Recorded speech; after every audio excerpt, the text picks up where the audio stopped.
G'day, it's your old mate Matthew here. Welcome to the Yarnsman podcast. In this episode, we have a real incredible story of bravery from Liam Beale. He was the first civilian on the scene at the mosque shootings on the 15th of March 2019. And while 6 years has passed and some of the specific details have blurred, thankfully for him, it's an incredible story of bravery that has impacted him in a number of ways. He is the recipient of a New Zealand Bravery Decoration and has had a citation from the Queen. We do start the episode with him reading out the citation of that Bravery Award.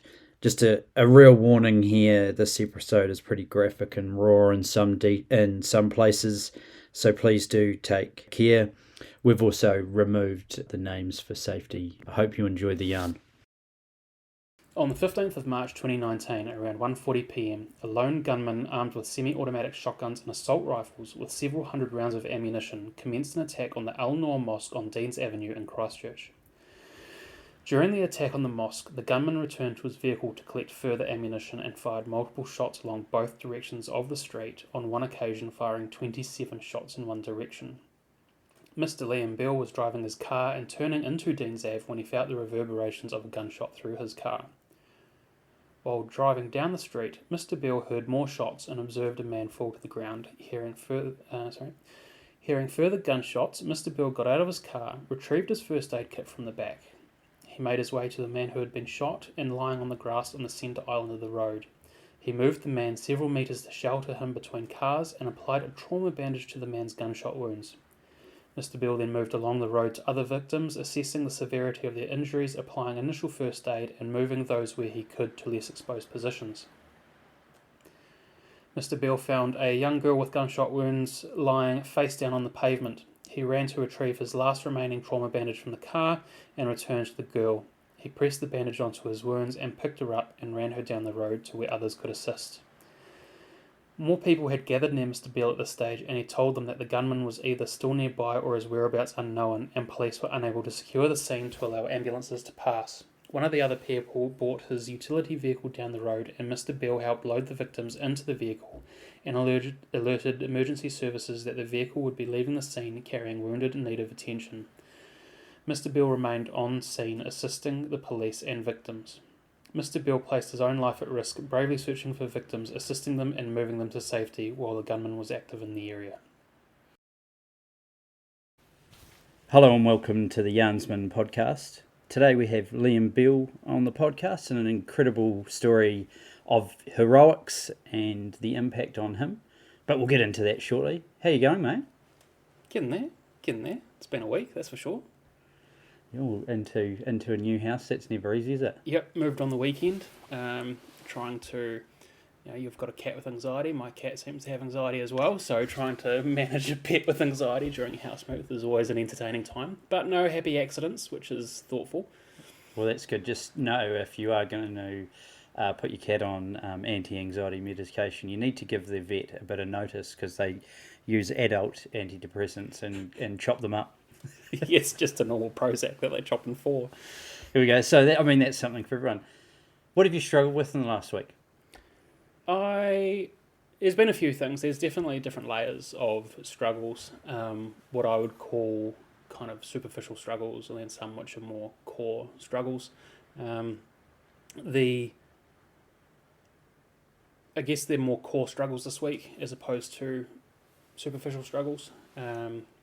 My health has started to turn again. So I have had triple hip reconstructions. So both my hips have decided that they're giving out at the same time this time around, about 10 months on from my last reconstruction. So I've been quite lucky that I've been working a job for the last 6 months. And they've been really supportive. So I've finally had to take my first week off work in 6 months. But it's definitely been a blow to the ego, or even just the psyche, where it's a loss of something, because it definitely feels like my body has pulled the handbrake again. So trying to come to terms with that, mixed with some depression and some PTSD. So there's a lot of anxiety and fear about what next and what other people think. So that's kind of where I'm at. I know we're going to dive into the 15th of March shortly, but reflecting on, Saturday, how does that make you feel? Does that add into that whole feeling? Yes and no. Saturday actually just came and went. It was a normal day, woke up, had to move house. So, Oh, there we go. Yeah. Shit to do. Yeah, shit to do. Got on and did it. What was quite spooky, as I've told Matthew just before, was that I'd misplaced my royal honour and my citation, but I found it on Saturday, 6 years to the day, and that was kind of a bit of a sobering moment. And I had been looking for it for a couple of years. It turns out I'd placed it in the box with the Lego because Lego is important, so therefore citation is important, and it goes together. So yeah, found it in the box of Lego in the garage. How's that for PTSD? Well, there we go. Yeah. What do you want to work on in the next week? So there's a bit of focus about what next, what life is going to look like for myself and my partner. As we work on a team, one of my favourite expressions is the human experience, and I've been using that a lot around how do I get the most out of the human experience, whether we're here once or we're here multiple times, or however anything works in the great beyond. But in the here and the now, we have one chance to experience what we want to and how we want to. So it's about fulfilling, getting the most out of the human experience. So how my partner and I can work as a team to overcome the speed bumps, the things that life likes to throw at you to complete this human experience, be it whatever size of the speed bump. They're made for getting through. And I had a phone call with a colleague from Australia last week, and he said no one gets enlightened from comfort. They only get enlightened through the overcome of adversity. I'm paraphrasing a little bit there because it's a bit of a bigger conversation, but yeah. He said no one goes on holiday to Hawaii and comes back a philosopher. He said you go through some life-changing event and then you come out of it with wow. All right, this is how I'm going to do things differently. Yeah. So I try to live by that mantra. I like that. The human experience, highs and lows and swings and roundabouts, peaks and troughs. What are you proud of? I'm really just proud of myself and proud of my partner for navigating life together and the teamwork and the bond that we've created, and how through all of this has just created we're on the same wavelength, where we know fundamentally that we would never do anything to jeopardize one another, and that gives us a bit of free rein to explore possibilities that might not have elsewise been there. Like one of our goals is to move overseas for a little bit because it's part of the human experience. I want to give it a go. I don't want to be an old man saying that I've not left the same town in 90 years, and I want to have stories, more stories. I've got some, but more is always. I couldn't recommend it enough. Yeah, you absolutely got to do it. Exactly. You just got to book the ticket and go for it. Yeah. So there's a few more things that we're lining up to try and make it a bit more long sustainable and long term, and give us some opportunities for other things as well. So a few plans in motion, very early days, but hopefully we can see those in fruition through the next 6 to 12 months. Cool. What gives you hope? One of the big things I've struggled with is purpose. With everything that's happened, I've always just gone, quite frankly, what the fuck? What? This has happened, me, again? And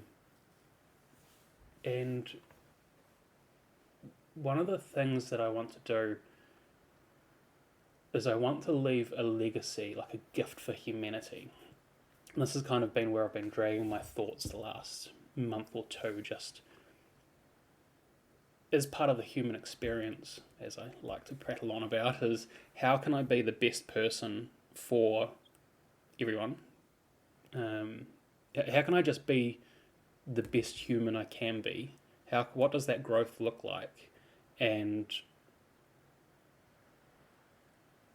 how can I leave a legacy? Be it materialistic or immaterial. How can I leave something that has altered human history, even by the slightest of marks on the dial? How can I do that? And I'm that's giving me a bit of inspiration to think big, aim big, and keep my head up and go, well, these are all learning experiences for my big thing.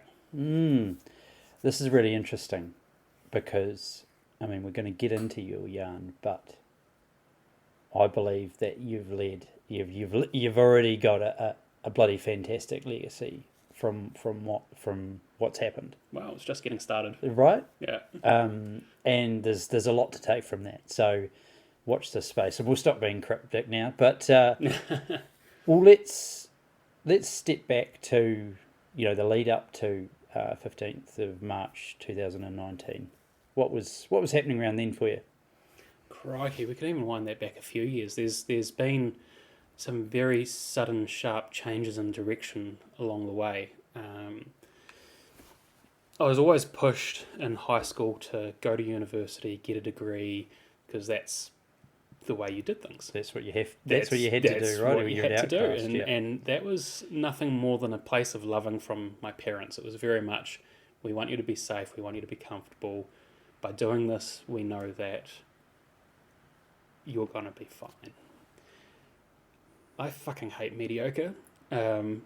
Like, with a vengeance. I can't sit still anymore. I can't do anything. So when the global financial crisis hit in 2008, well, I think for New Zealand it kind of happened around 2010 through to 2012. Just we've got a little bit of a lag lead over here. My parents were out of work. I was halfway through my last year in high school up in Nelson, and they were stressed. 6 months left of high school before I could get my graduate, my university entrance and stuff. And I said to them, look, I think I'm going to absolutely fucking hate university, to be quite frankly. Why don't I just pick up a trade? Like, why don't I pick up a trade? So within the matter of days or weeks, we signed me up for an electrical apprenticeship. Mum and Dad sold the house in Nelson, and we moved to Christchurch in a space of about 4 weeks, I think it was. We're up and gone. So Dad ended up getting employed outright, and then he had to move down 2 weeks quicker. So he was down here, and then I picked up my apprenticeship, and then Mum finished up the house, and then moved 3 cats with anxiety down to Christchurch. What a time to be alive! And I was on the tools. Picked up my apprenticeship, got 3 years into that, and I broke my right hip in a hunting accident, and I spent 9 months off work rehabbing. Got called back into work under a bit of pressure to, a lot of employers, they think that young apprentices take the mickey a bit out of getting some time off paid on ACC, but I can tell you on $10 an hour, you had no fucking money to dick around with time off on ACC, right? So, I was quite keen to get back into work, but 3 months post-op, cleared for full duties, I had a staircase collapse on me with all my tools, and I ripped all my screws out. So, off work, another 9 months, moved on from there to a different company, did a bit of electrical work, really just was struggling with there is a bit of depression when you get your body says no. So a little bit of a rewire there, trying to adjust to life at 23, when I was working on a job, and I ripped my scar tissue, and that caused quite a bit of damage. All the for those that are technically minded, it was the adhesions in the joint had glued it shut. So all of a sudden I was unable to move full range of motion, and it was just tugging. So on the muscles on the joint, it kind of glued everything like super glue. So it was very painful, and I had to go on and have another surgery and get that all tidied up. In which case I thought, stuff it. I've got a bit of time off on ACC. Because the surgeon effectively said you can't go back on the tools. You can't do roofs. You can't do floors. As an electrician, you can't lift anything over 20 kilos anymore. So you're going to need to make some choices. So thought, well, I'll see how I go with self-employment. So at 23, I became self-employed, or 22, 23. I'd always dabbled in business ever since I was a teenager, early teenager, 13, 14, with, always just enjoyed hustling. Yeah. So I got pulled in by the Bright Sparks program through high school, which was a industry liaison into schools around electrotechnology training, so around electronics and robotics, an industry push into schools, sponsored by the industry to uplift teachers and students for those that are in that advanced group, those high achievers, and that was a support system there. So I ended up getting roped in because I went through Bright Sparks as a kid as the kind of the brand ambassador almost, but like the South Island manager. So I was driving around all the South Island and looking after schools. There were hundreds of schools that we visited all through North and South Island, and yeah, I was one of the technical advisors for the second tranche of the NCA reforms around the digital technologies. So that was really quite cool, doing that for a wee while. And yeah, I was testing a curriculum piece at a high school, Christchurch Girls High School on Deans Ave, where I found it fascinating how different boys and girls are. Just being a male that went to an all-boys school, it was very much you made things because you kind of got told to make things, but then 90% of people used to unmake things very quickly for the sake of unmaking them. And there was a lot of enjoyment throwing things around the classroom or throwing them at the nerds that I was. Unmaking things. Yeah, unmaking things. So it was very interesting to go along to a girls' school and try this curriculum piece where all of a sudden within 90 seconds I had zero engagement with the classroom, and then I had to go, okay, empathetic kind of thinking. How does the other half think? And so yeah, it was really quite interesting. I can go into this for hours on the psychological differences, and yeah, I was testing out some curriculum pieces, and yeah, March 15, 2019, I was left my office and I was driving to Girls High last period on a Friday, and Google Maps said go up Mandeville Street. And I thought, I don't want to turn across Mandeville Street at 1:30 on a Friday. There's no traffic lights, there's roadworks. It's going to be a little bit of a nightmare because I went up there yesterday. And I turned up Deans Ave and it was all over. 1:42 p.m. on Friday, 15th of March. I am adamant that a gunshot struck my vehicle as I turned onto Deans Ave. I don't believe it was a... we didn't find any evidence of a projectile, so we think it was shotgun pellets.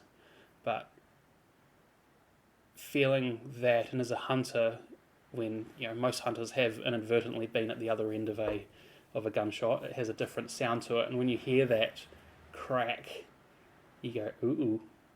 And I thought to myself, middle of the city, can't happen, must have blown a tyre.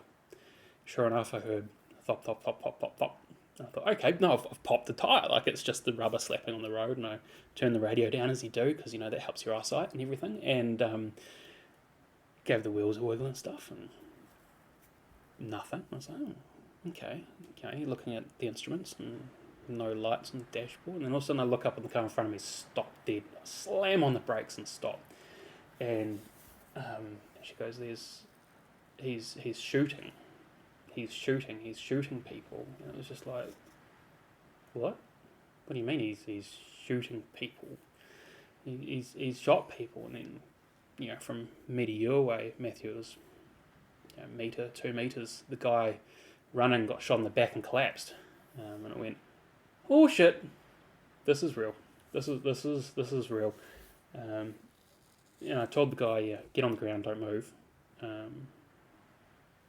Effectively, just play possum for a little bit. Got down next to my vehicle, and I remember smelling on a hot summer's day, there's that smell of the asphalt, bitumen, and the hot car engines, like a mix of that metallic and that oil and a little bit of petrol fumes mixed with the bitumen, and that's all I can remember smelling while I looked out from underneath my car and watched all the feet and people collapsing as he was actively shooting people. And I was like, holy shit, this is how it ends. There's no way out of this.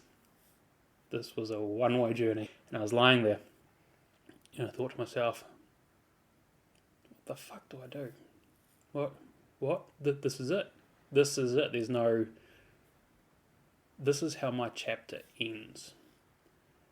And I thought to myself, well, if I'm going to go out, I might as well go out with a bang. No pun intended. But I was there, and as my thoughts were gathering and accumulating, there was one of the other guys, a volunteer fireman, shouted out and yelled, "He's shooting Muslims," from the side of the road. He shouted it out behind the cars, and I went, "Oh, I'm not Muslim."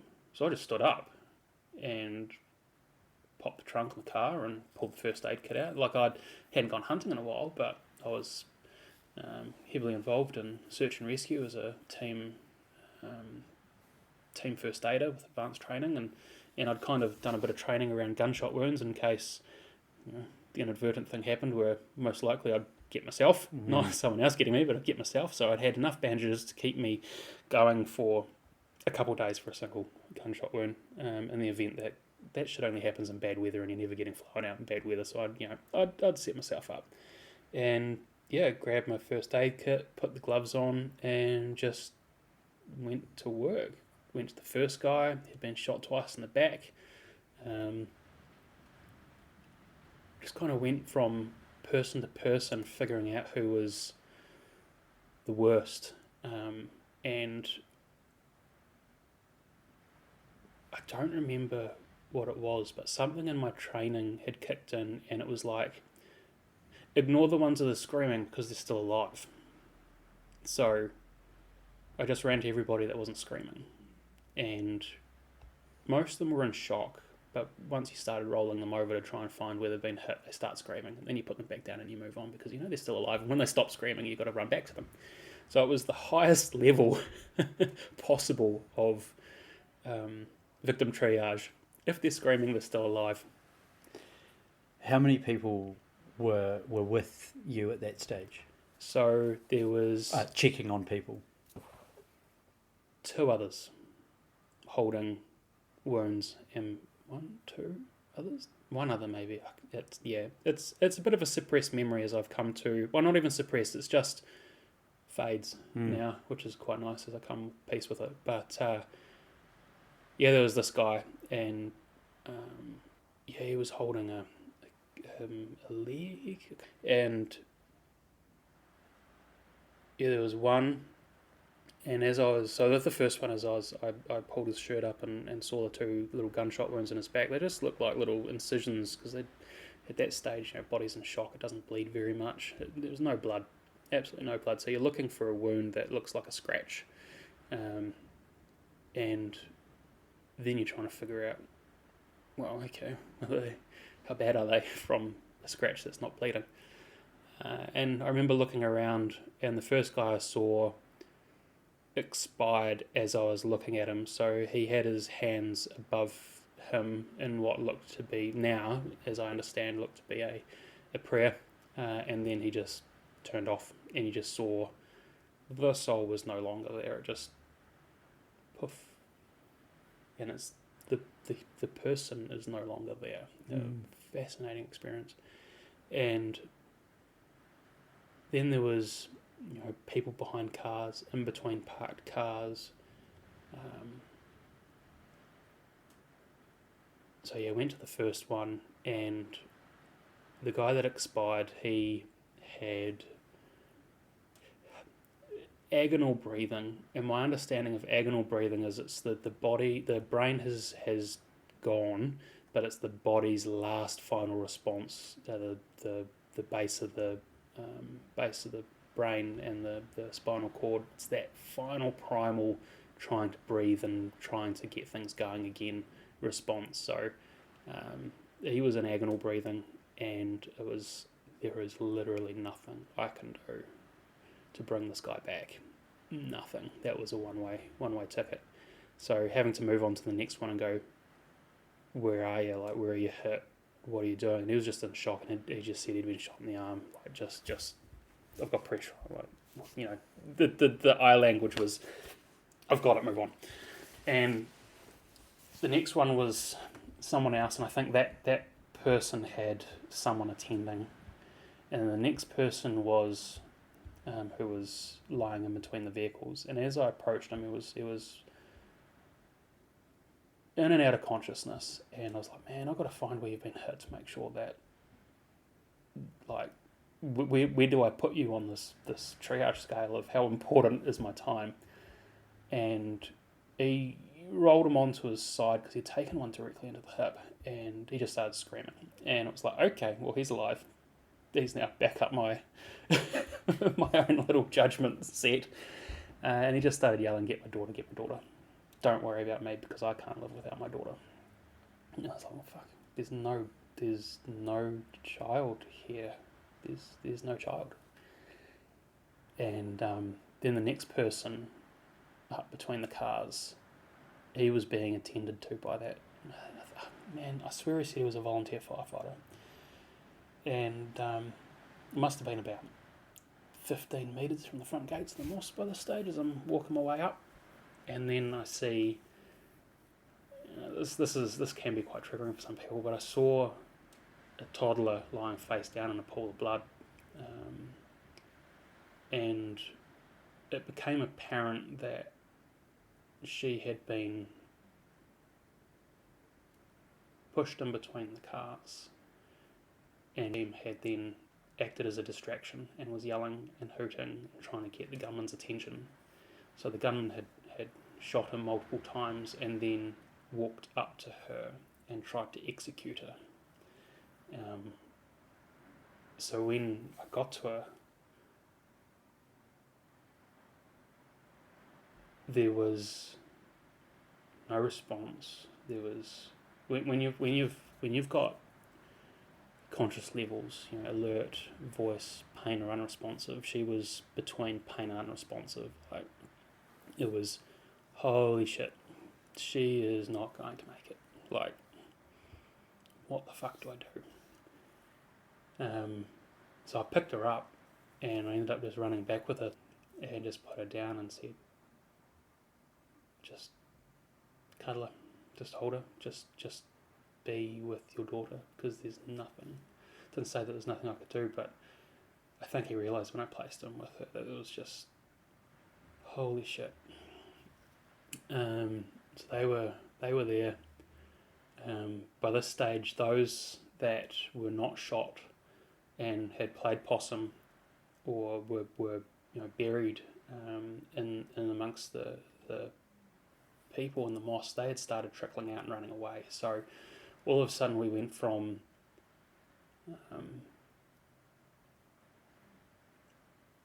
disaster victim management to walking wounded and crowd control. There were people running everywhere and you had no idea. And as a Westerner, terrorist wears just an extremist Arab. Like, what am I supposed to think? I don't know. I didn't even know there was a mosque on Dean's Ave until I drove up to the damn thing. Like, it's not that I don't care. I'm just, like, I'm indifferent. Like, you're peaceful, I'm peaceful. Like, you just do your stuff, right? So, having all of a sudden crowd control happening. So getting some wounded to hold other wounded's injuries while you're then trying to check on the well-being of these people that are running out, be it that they've still in shock. There was a few people that had missing chunks out of their legs, and they just couldn't feel it. So you're trying to get these people to sit down so that you can, just keep an eye on them, because as soon as they fall over, they become easier to treat, unfortunately. But just knowing where they are so that when they do fall over, you can make sure that they stay alive is a different kettle of fish. So you've got all of this stuff happening at a freaking 100 mile an hour. And then we had 3 police officers turn up. 3 blue uniformed constables. And it was like, okie dokie. Where's the rest of you? And you look up. I remember then, at that point in time, standing on the northbound lane of Deans Ave, covered in blood, looked down Deans Ave to Morehouse, not a single car, whole way down, except for the cordon and those officers in a cordon vehicle, halfway up, and then looking at Riccarton Ave end and just seeing the cops stopping everybody from coming through. Both ends, you see the ambulances at both ends, just not being let through because they wouldn't do that if the scene wasn't secure. And it was, oh shit, he's still here. So here I am, running around, doing shit, yelling at people, trying to do all this stuff, and as far as their response goes, there is still an active shooter in the area, and it was like, holy fuck, okay. All right. I remember, standing there, and it was dead quiet. It was like not a bird, not a person. There were no sirens going at that stage. There's no traffic for a kilometre one way and half a k the other way. People are all being dealt to, so they're not really screaming. They're just muffled moans. It was just quiet. And then I got yelled at by an AOS officer with a gun, telling me to put my hands up and get on the ground. And I just looked at him in shock and put my hands up because, I'm covered in blood. I said, how about you actually get the right fucking bad guy? And he had this gun on my face from about 2 metres away, and you just saw his eyes go, oh yeah, all right, type thing, and then he just turned and ran off. So, and I was like, okay, well, we have armed offenders here. We have first, the cordon's shrinking. So we're in between 2 cordons at the moment, so there's an element of safety. And I was like, all right, what the fuck next?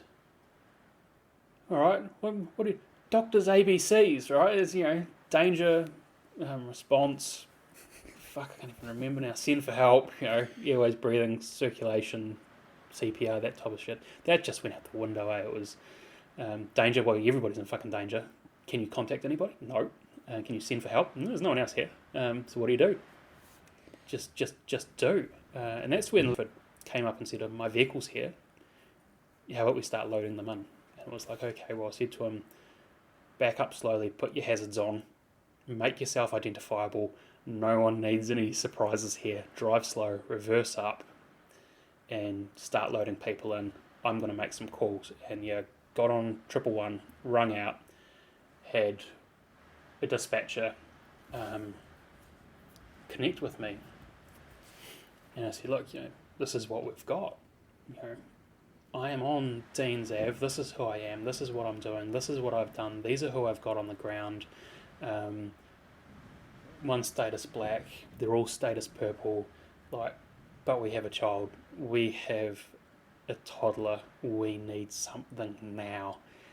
And they said, what can you advise? And I was like, look, south is clear, have all vehicles approach from the south. So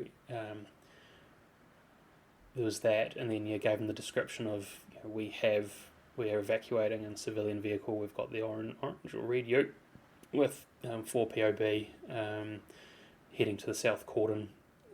Expect them in 5 minutes at the hospital type thing. Yep. And I said, look, I've got to go because there's more people. And I remember the dispatcher just saying, good luck. And it was the click of the line, and it was just like, holy shit. Wow. Right. And that's half of it. Yeah. We're only halfway there. When did the bomb threat kick in? Right, so we were there. Ambulance came up, and they started grabbing the people that I had on the ground. I think I had seven or eight on the ground, one deceased, plus half a dozen to a dozen that I was trying to manage, including some of the first responders, because they just flipped. As it got further and further, different people react differently, and having a first responder all of a sudden go, "Someone just died in my hands. I'm fucking out of here."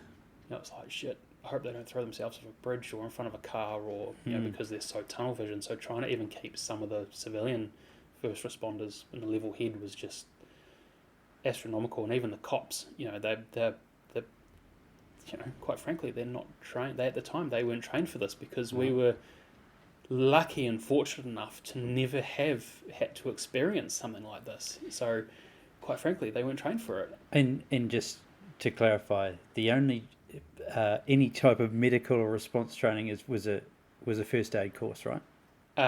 Multiple through search and rescue. Search and rescue, right. New Zealand. So right. wilderness first aid, workplace first aid. So I ended up, I used to do like 2 or 3 first aid courses a year, because my Sparky courses, and then the outdoor first aid courses, and then the advanced ones, and so used to do a few, and I could almost teach them backwards to the instructor by the end of it, which was a bit of a giggle. But just basically, anything's better than nothing, and then go from there. And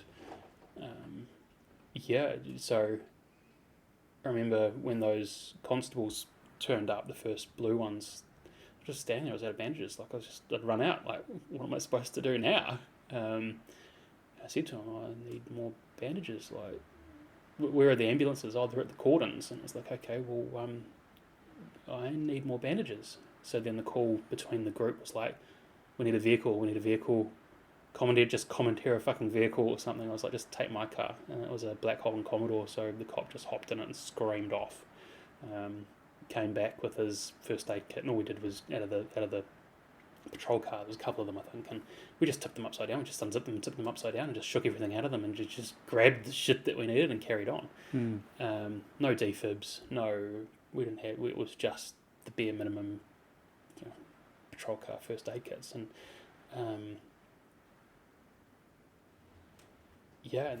so going forwards a little bit, the ambulances turned up, because just getting back on track with the bomb scare stuff, and I remember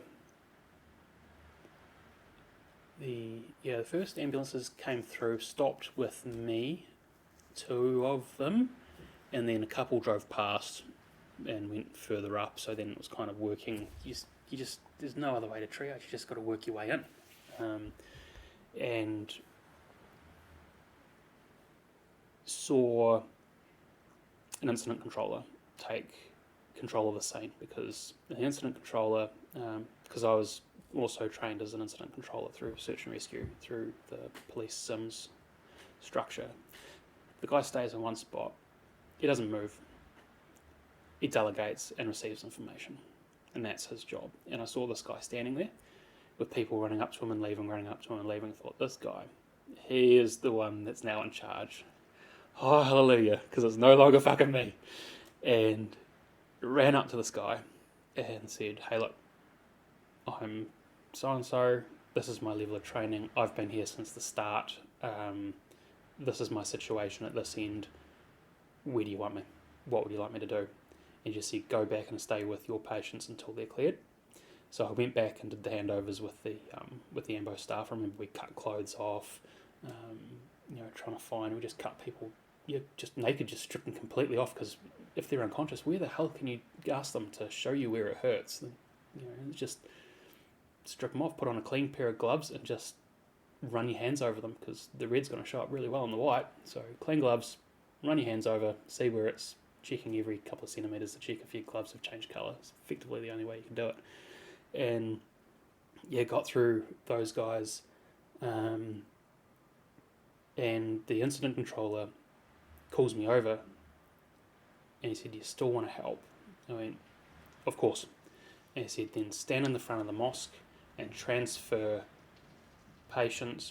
victims from the front door to stretchers as the advanced teams pull them out. So I went into the front and stood over the couple of bodies that were in the entryway, and waited to receive my first kind of victim when poked his head around the corner. I didn't realise that he was what they call a tango unit, the advanced kind of disaster response team. He's a Sparky. I used to work with him. What the fuck are you doing here? He goes, what are you doing here? So it was like, anyway, he goes, are you cleared to come in? I said, no, I'm not cleared to come in. He said, then don't come in, it's a mess. He said, just stand there and we'll pass you. And so I stood there and helped as they brought them out on trauma boards, transfer them onto stretchers, and then take them out to the ambulance. And when I walked out there, one of my really good friends who's an EMT as well, just went, Liam, what are you doing here? I went, I'm a full-timer, you're a fucking part-timer, or something like, well, it's about time the part-timers turn up or something. And he just looked at me, and he just looked at me, and he looked at me, and it was like, it felt like a lifetime, but it would have been only a couple of split seconds. He unzipped his high-vis, and he threw it at me. He said, they're looking for a white male, early 20s. Put this on, you'll be safe. So, put the high-vis on, went, fuck, all right, I'm now an ambulance officer in my ambulance high-vis. And he said, grab me more trauma boards from the back of the buses. So ended up going around all the ambulances. Now, a trauma board, is that like a stretcher for layman's? Yeah, it's in two halves. So one side's fixed and one side swings. So they can put it down on someone and click the other side and then pick them up. It's lightweight, you can carry it for one person type thing, and it's maybe like 3/4 length type thing. So went and got all these things. They've got a hollow back, so the problem is that when people are bleeding out of wounds, it just drips on the floor and everything gets really slippery. We'll talk about that later. But yeah, so just ran around all the ambulances grabbing trauma boards and had my arms full and ran back into the front of the mosque, and then it was stand over here for a second. Just stand here, wait for orders, basically, was what came through. So I stood just about 10 metres off to the side of the mosque, and one of the cops that was at the front door of the mosque said, come back over, I can't lift this one by myself. So I ran over and was helping put a guy on a stretcher when one of the AOS crew came running out and said, bomb in the prayer room, clear. Like, I can't remember what it was, but like, get out. And as soon as that happened, a couple of cops and stuff tackled the incident controller. He got fully flattened, just rugby tackled straight to the ground and covered by about 3 or 4 other people because he's in control. And if you lose him, you're fucked. So yeah, it was quite amusing seeing this guy get rugby tackled by a heap of cops. And me and another cop were like, we're 10 metres from the prayer room. Like, if that's an IED or something, there's no fucking way that we can drag this guy out of here in time. We might as well just keep going. So we loaded him up and waited, and had another one on its way, and one of the other bloody ambulance officers like, oh, where is everybody? He said, apparently there's a bomb in the prayer room. He goes, I haven't seen one. So, okay. So we just kept going. Then everybody came back in again, and all of a sudden all the cars were getting all their windows smashed, and clearing all the vehicles of explosives, and the AOS guys running around. It was just absolute chaos. And then I hear my name get called out, and I turn around and does the big arm wave, the old come over here arm wave, and I run over, and they were yakking, and just looks at me and he goes, are you cool? I said, I'm cool. He goes, get in the ambulance, drive. I went, what? Get in the ambulance, drive. Okay. So followed this guy, climbed in the ambulance, turned it all on and stuff, and he said, count to 30, then go. That's the longest 30 seconds of your fucking life when you've got an ambulance officer dealing with a guy that's been shot multiple times in the back of an ambulance, and you're just kind of waiting for him to strap in and secure everything to go. Because the call earlier was made to evacuate and not treat on scene, which is fantastic considering the hospital was only 3 k's away or 4 k's away. And go. So all of a sudden we started driving, and the cops had abandoned all their vehicles everywhere. Just hopped out, There's all these cars with open doors and all this type of stuff. And I said to the guy, the road's blocked. Where do I go? Like, what do I do? He said, cross the island. So I took this ambulance at about 50k an hour straight across the middle of Dean's Ave up over that island and everything, and just like launched it over and drove up. And don't go faster than 50, don't go faster than 50, chirp the sirens. I was like, I don't fucking know where the sirens are. So he ran up from the back and he showed me where it was, the little box next to the steering wheel. I was like, well, that's obvious. And drove down Dean's Ave at 50k an hour, being overtaken by other people in full lights and sirens, going, it's a 50 zone, why is everybody driving past me? And I'm in an ambulance, this is once in a lifetime. And got to hospital, starting to get a bit of overwhelmed, like it's like, holy shit, I am now in an ambulance at the hospital, driving under full lights and sirens. And he ran up and he shut the sirens off, and we get to the ED, and there's no parks. And it was just wait. So we stopped, and we waited for a bay to clear up, to park, and we were just sitting there idling, and one of the bays clears up, and the cop guides me in, and it's not even an ambulance bay, like it's across where the ambulance parks for brakes, and it was just front end park so we can get the arse out. We parked up and took this guy out.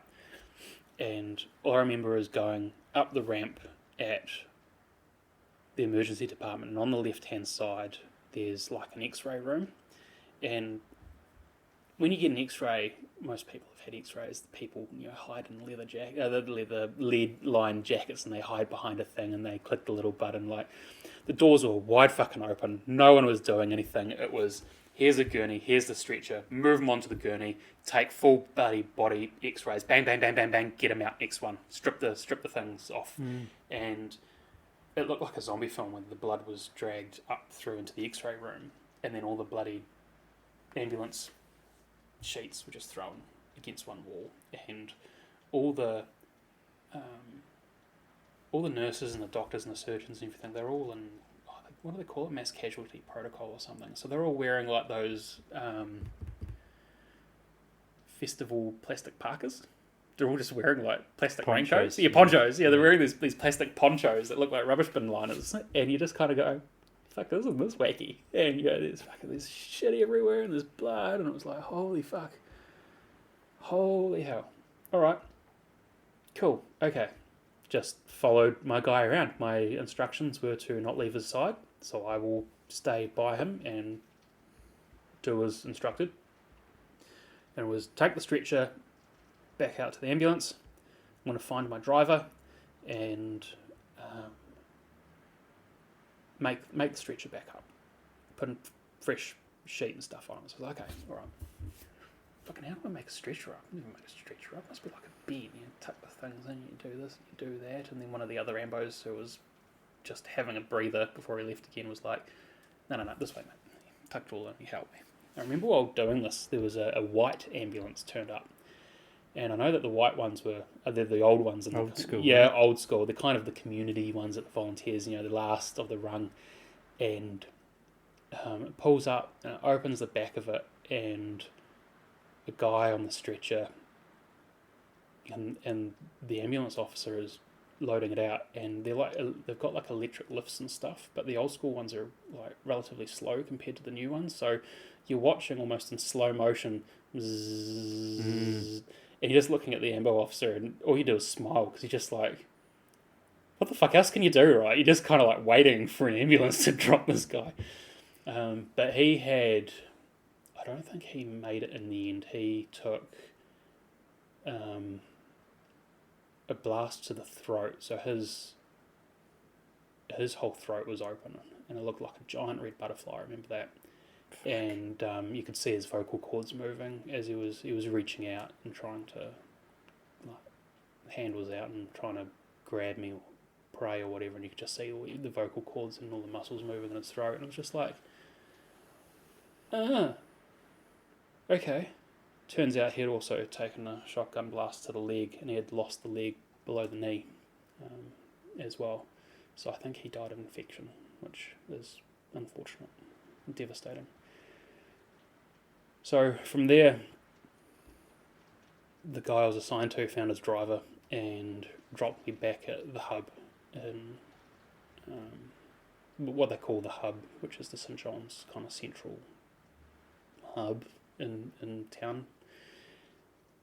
Realised it'd been 2 hours that I'd been running around by that stage, and I hadn't even had a drink of water. So demolished a drink bottle out of the back of the ambulance on the way there, and he said, "Look, we're off to Linwood. Like, we can't drop you back at the car. We're off to Linwood. Take your vest off and just walk back to Dean's Ave." So started walking back to Dean's Ave from the hub. When a few more ambulances flew past, I pulled the vest out and just kind of pointed, and they shook their heads like, "We're not." And when you point at the vest and point at Dean's Ave, and they pointed the opposite direction, and it was like, okay, they're not going that way, and just walk off. And I had a young couple, or a brother and sister or something, a little Civic Outback, hatchback or something, just pull over and go, "We saw you wave at that guy at the ambulance, and they didn't pull over. Where are you going?" I said, "Oh, just want to get my car from Dean's Ave, please." And yeah, they asked. I remember they were asking, "What's it like? What's it where?" I said, "Oh, probably shouldn't say anything to anybody because it's a bit of a mess. Like, I don't want to release a comment or anything pre anything. I was just like, look, it's not good, but I can't say. It's out of line to say." And they're like, "Oh no, that's fair enough. But like, you're right, and you just want to get my car back." Yeah. You probably weren't in a position to process or voice what had happened. No, and got back to the cordon and put the vest on. Walked up to a cop and I was just like, "Hey, look, I'm not a St John's officer, but I am a first responder and my vehicle is on scene. How do I go about getting it?" He's like, "I'll just go see this guy here at the middle cordon." So wander up to the... wander up... All I remember is being met by... I think it was like an Australian sniper or something, or a Fijian sniper, because there was that crew that were at Princess Margaret as well. And he was full balaclava and the whole lot. It looked really kind of Call of Duty. It was just like, this is really unnerving that there's these people here that are like this. And go see the guy in the inner cordon. So I trotted down, and the middle one saw him, and I was like, "Hey, look, can I go through?" And I was like, yeah, go see those guys standing over there. And I remember wandering up to these two, I want to call them senior sergeants, maybe warrant officers. They had the emblem on their epaulets. It was like a crown surrounded by a wreath, and that's all I remember. And they were really tall. And I mean, I'm 6'2". These guys must have been huge. They're like 6'8" type thing. Looking at them, and we're standing, and they close their notebooks and put their pens away type thing when they see me approach, and they go quiet. And there's a couple of bodies just lying there.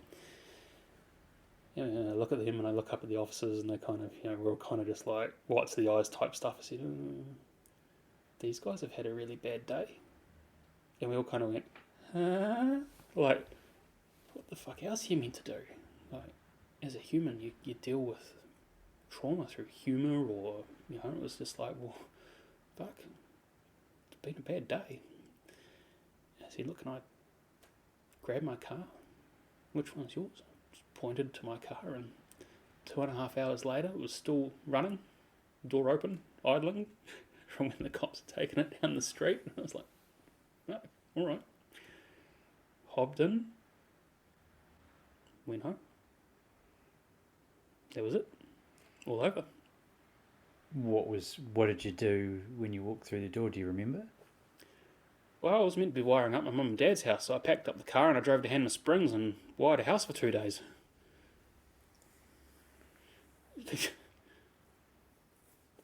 What else? Still in shock. Yeah. Just wanted to keep going. Did you jump in the shower when you got home? It didn't even occur, right? Like, it was just like, okay, done. So talk to me about, that period, I suppose the weeks and months afterwards. How did you, well, was there any support offered to you? No. So,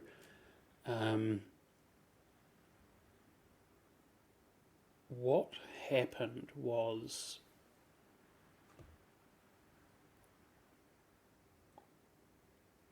my business started unraveling really quickly. Like, you could just imagine pulling a ball of yarn or a wool out of a jersey, and all of a sudden we weren't circling the plug hole anymore. We were being sucked down, and it was like, oh crap, okay, all right, how am I supposed to navigate all of this? Got no money. I'm on ACC for the hips already, but I was trying to do a startup, and what the hell do I do? I remember ringing ACC, and they said, sorry dude, we're Accident Compensation Corporation. We don't deal with terror attacks. PTSD isn't covered by the ACC Act unless it's a workplace injury, and you weren't at work. Fuck. I went, what am I supposed to do? And they said, that's outside of our wheelhouse. That's not our problem. And I just went, okay, right.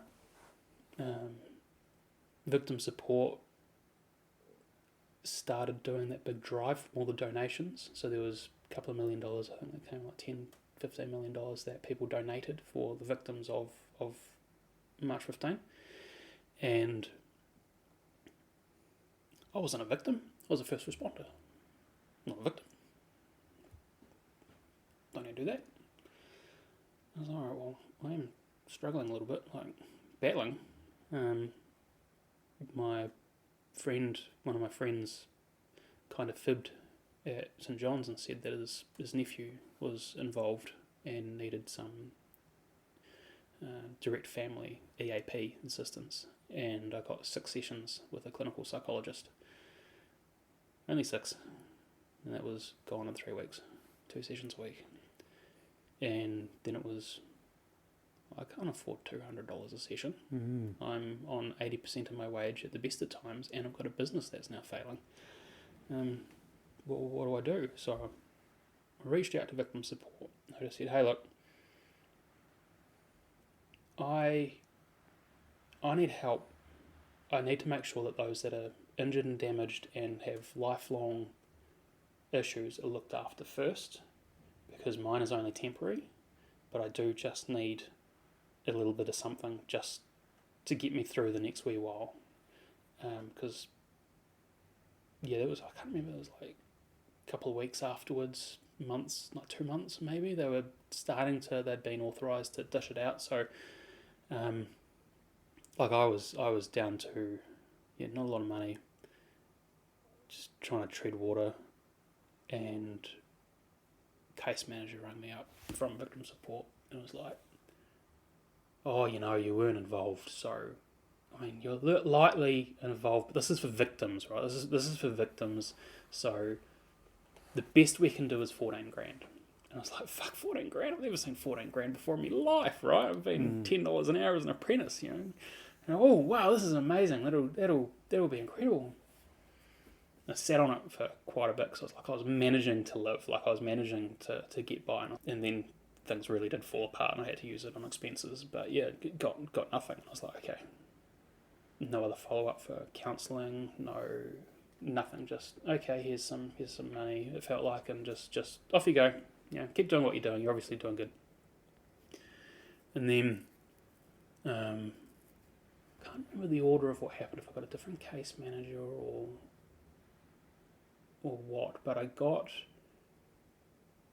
all around the same time, I got invited to go along to the Royal Commission of Inquiry, and that's where I had one of those enlightening times where I was quite frankly the only white person in the room, I was one of the only people that spoke English fluently, and I was alone. I thought I need to go along because, sorry, I'm getting my timelines tangled up again. So, reached out to the Royal Commission and said, look, I was there. I am a licensed firearm holder. I am, for all intents and purposes, I am pro gun. Like, firearms are a tool that get used, and so I can talk you through my side of what happened. And they went, okay, yep, no, let's do that. And I had all 5 Royal Commissioners fly down and interview me for an afternoon. And then after that, they started on the group consultancy stuff, and that was the event where I was effectively the only Pakeha in the room, apart from 2 or 3 like the Royal Commissioners, and then the maybe like 2 caseworkers, because you're in this room that's got like what 5, 6 different cultures in it. It's a religion is one thing, but culture is something different. You've got Yemenis, you've got Afghans, you got Iraqis, Iranians. Like you've got all these different groups and cultures that all speak different languages, and some of them even have more languages than one.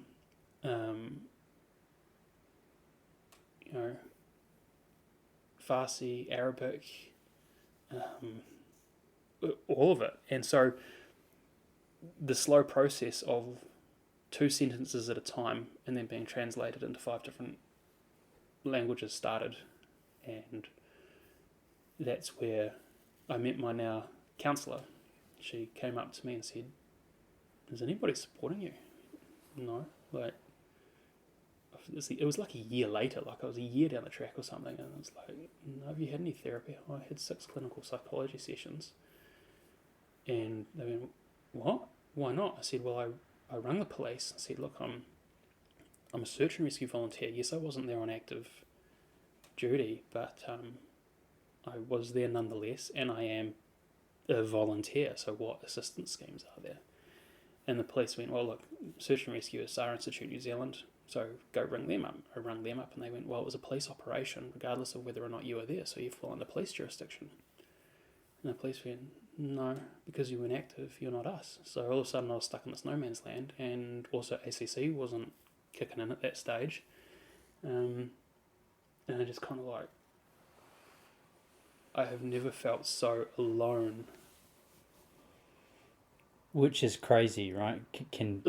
Considering the impact you had that day. How many people do you think you saved directly or indirectly?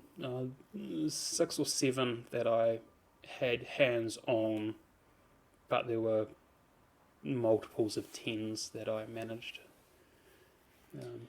Which is amazing, and that's something to be it's nuts, yeah. Incredibly, proud's like that's just whole other level. When was it in the process that you got the citation and the bravery award? When did that come about? So my uncle actually turned around and said, no mate, you're a fucking hero. Like, well, you are. You need to be. I don't see myself like that is the thing, it's always I guess it's being humble and all, but I was in a place at a time.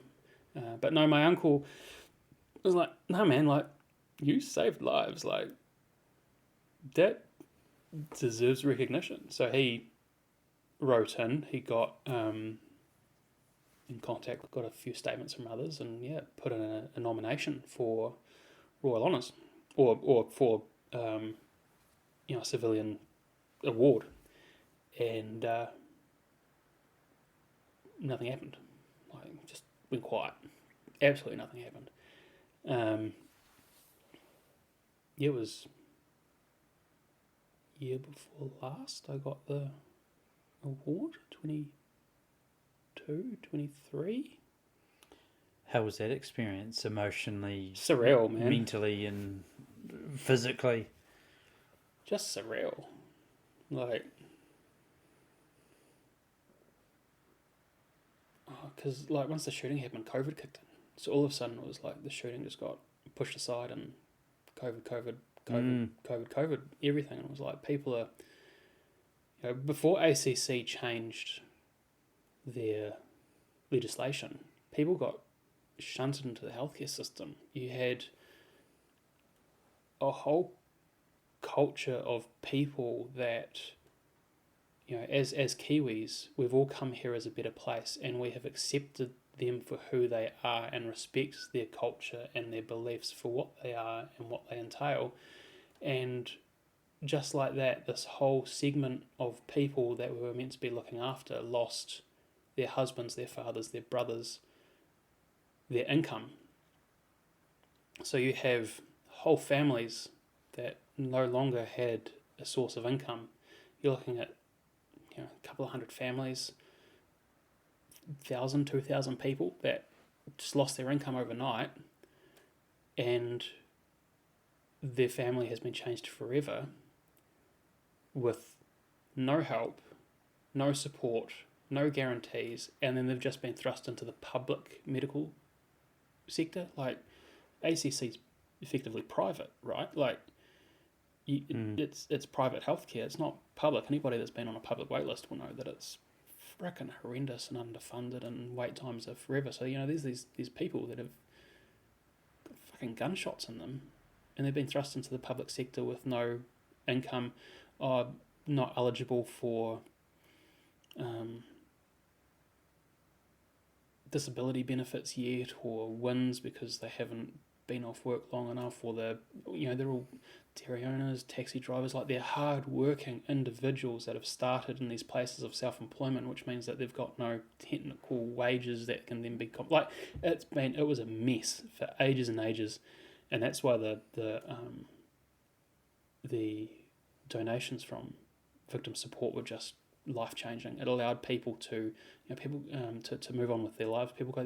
These people bought a house with their money. It's like, good. They deserve it. Every cent of it. Yeah. We as a nation have accepted these people into our country, and we've effectively all come here from one point or another in search of a better life, and we've failed them on that as a people. We have failed our own, yet we don't think they deserve help. There was, in the aftermath, there was a lot of, when all the victims say that they've had enough, and, they're still seeing a lot of that around, and that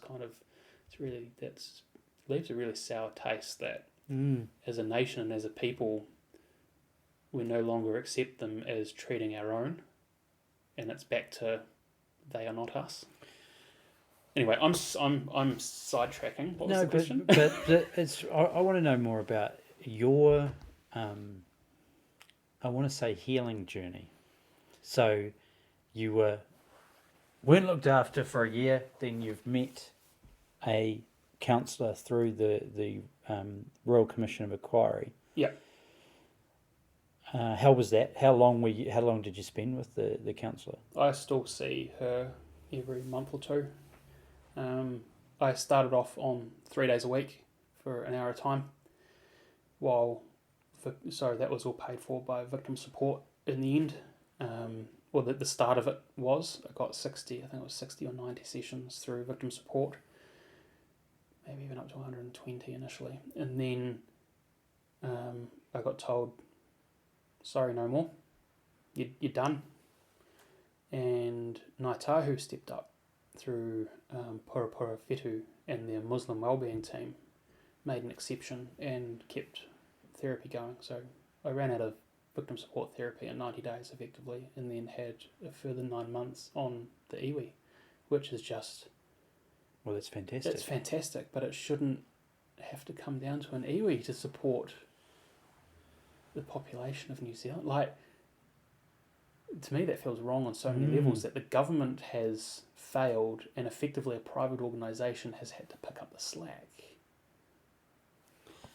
So, brings a lot of what ifs. And the only thing I can really do is bring awareness to change the system. Well, we started Well, the fourth question was, Yeah. what gives you hope? And Yeah. are you thinking about your legacy? Mm. Well, you have a fantastic legacy already, right? Yeah.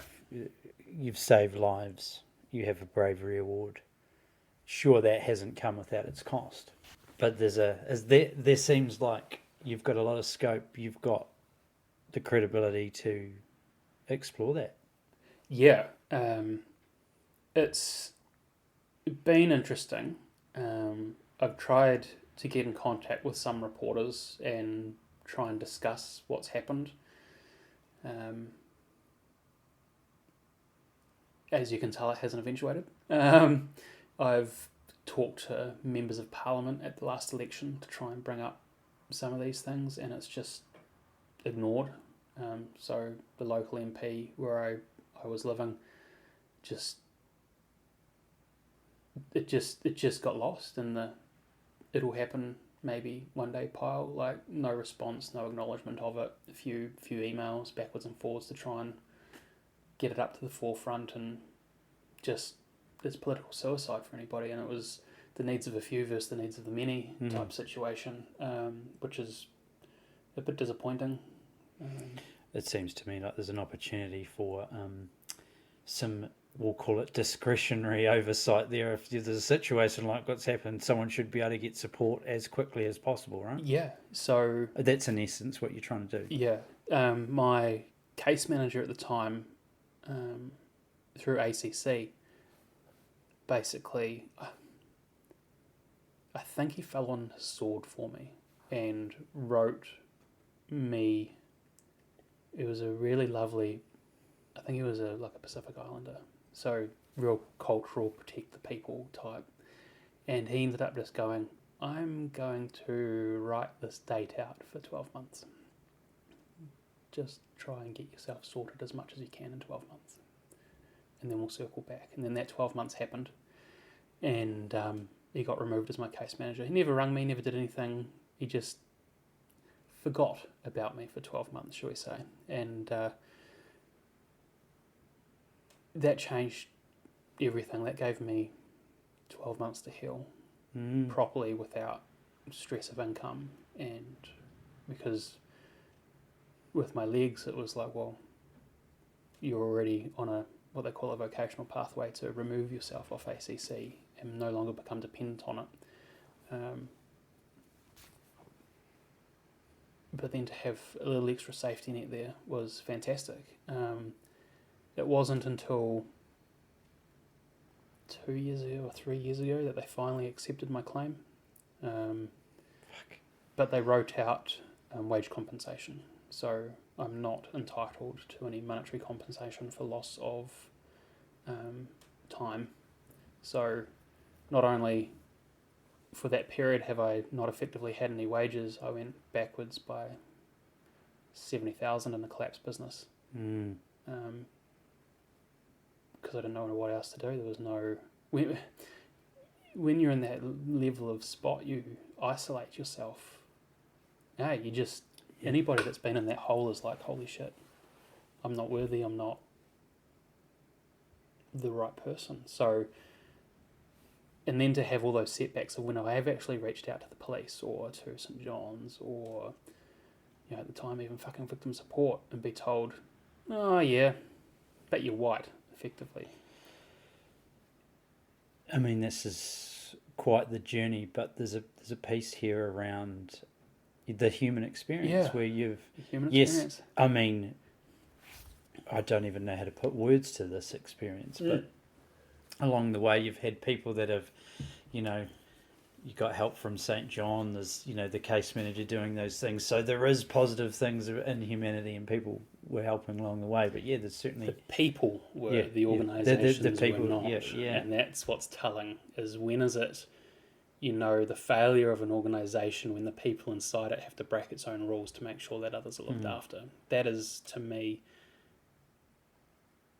a catastrophic failure of a support organisation. But thinking about you today, let's move to today. You're into a new house, lovely partner. I mean, we started out very positive way. It's been quite the journey for you, yeah? Oh, man, it's astronomical.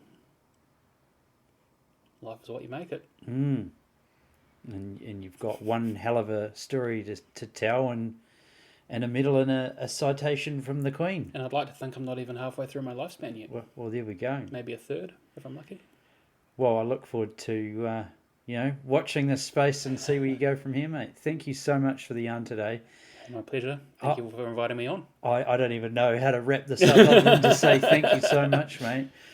You're a huge inspiration. And I appreciate that. Thank you for sharing yarn. Pleasure.